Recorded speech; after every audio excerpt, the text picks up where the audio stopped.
Right, it's the 8th of February, and I'm going to do some thinking out loud. Yesterday, I translated Heliodorus's paraphrase of part of chapter 6 of book 1 of the Ethics, where the discussion concerns Plato's theory of the idea of the good, which is a mysterious, transcendental, universal which exists and is somehow relevant to ethics or politics. This is because it appears in Plato's Republic and has some sort of connection with the education of the people that will govern the ideal state. So we're talking about something that has a provenance within Greek political thought. I think that's quite an important point to bear in mind. Aristotle is attacking the relevance of it.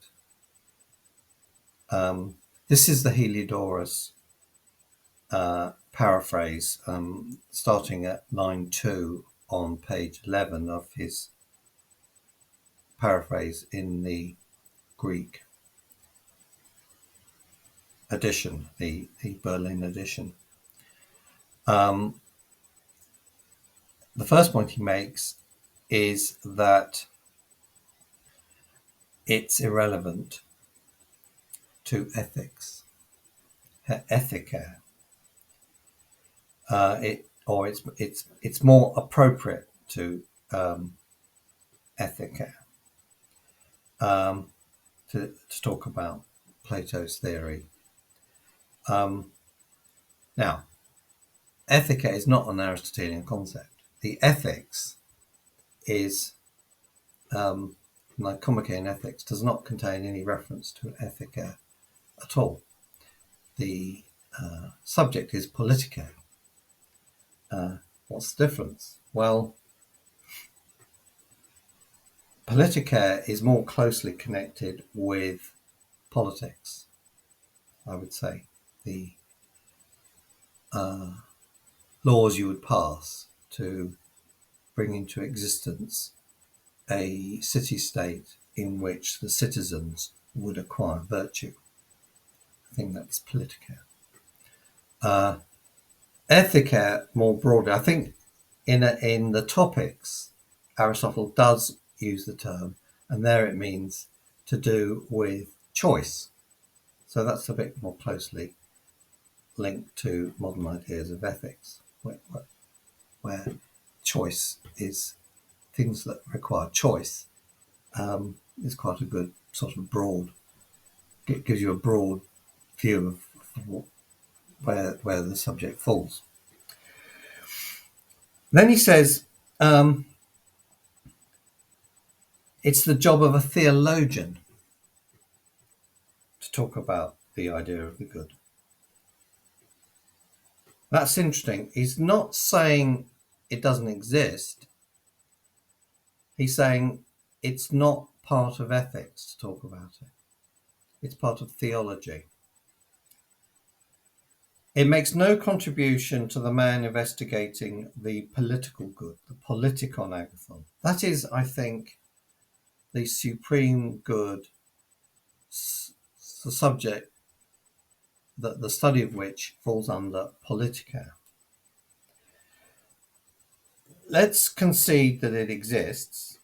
So he's leaving it an open question whether it exists or not. And then he describes what he's talking about. It's something which is predicated of all goods, and it's separable from all goods, and it subsists in its own right. So it's got some sort of ontological priority. It's beyond human ability to attain to something like that from the description, whether it exists or not. And we're only concerned with human goods. So that's why it's irrelevant. we're talking about how you create human happiness. And that depends on what human beings can do or obtain. And they can't obtain the idea of the good. So it's irrelevant. However, is it irrelevant? He then considers the objection, cannot it serve as a paradigm or example? So it may be unattainable in human lives, but it's still some sort of transcendent ideal that can inspire us to behave better. And he finds that persuasive. What? Up to a point, it has a certain persuasiveness. The problem is it's discordant with the sciences. What does he mean by that? Well, in fact, he's not talking about theoretical sciences. He's talking about practical sciences. So he's not talking about maths, for example, or metaphysics or theology. He's talking about medicine and gymnastics. Those are his two favourite examples. They can't be bothered to investigate the idea of the good because it wouldn't help them at all. For example, a doctor has to cure a particular individual patient. So he's interested in the health of that patient. He's not interested in some sort of abstract universal health.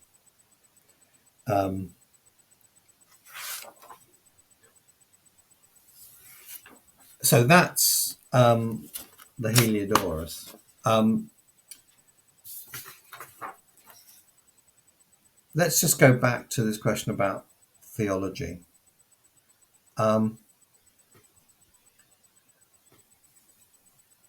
The important distinction, I think, within Aristotle studies is between practical and theoretical. And metaphysics falls firmly within theoretical. So the subject matter of the ethics is practical because it's advice to lawmakers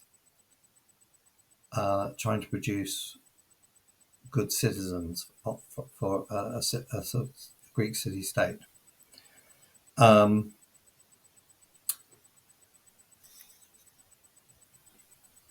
That comes within the heading of meeting the necessities and the things that make for a comfortable and good life. But that doesn't exhaust the goals that man can aim for. And I'm relying here on Alexander's commentary on chapter 2 of book 1 of the Metaphysics, where he says, it was only after the necessities and the things that make for comfort of life, it was only after they had been provided for that men came to investigate things that pertain to philosophy.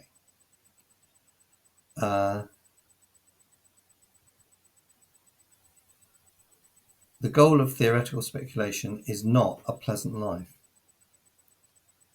Now, how can we understand this? Alexander suggests we think in terms of the distinction between free people and slaves. If you're free, you do not serve anyone else. If you're a slave, you are always serving somebody else. And theoretical knowledge is analogous to being a free person, whereas there's something analogous to being a slave in the pleasant life, or the science of providing a pleasant life. So why is there a goal of theoretical speculation? Because it charms those who wish to do it. It's a very aristocratic, elitist point of view. It seems very self-centered and selfish. You just get some personal charm from doing it. And then Aristotle calls it divine, simply because it corresponds to the free person, not the slave. It's divine in two respects. Well, at least two. It's more ultimate.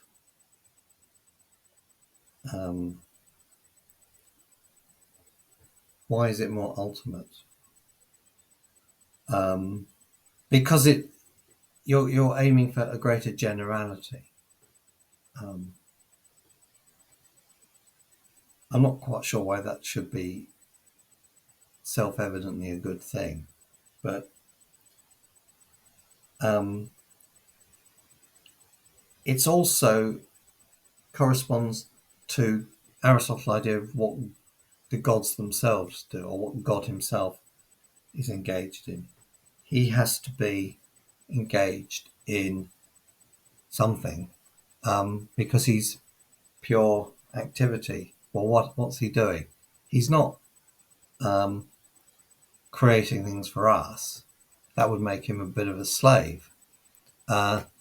He is not really thinking about us at all. He's thinking about himself, actually, because he is pure activity, and therefore he is the highest level of reality. So he is absorbed in himself, and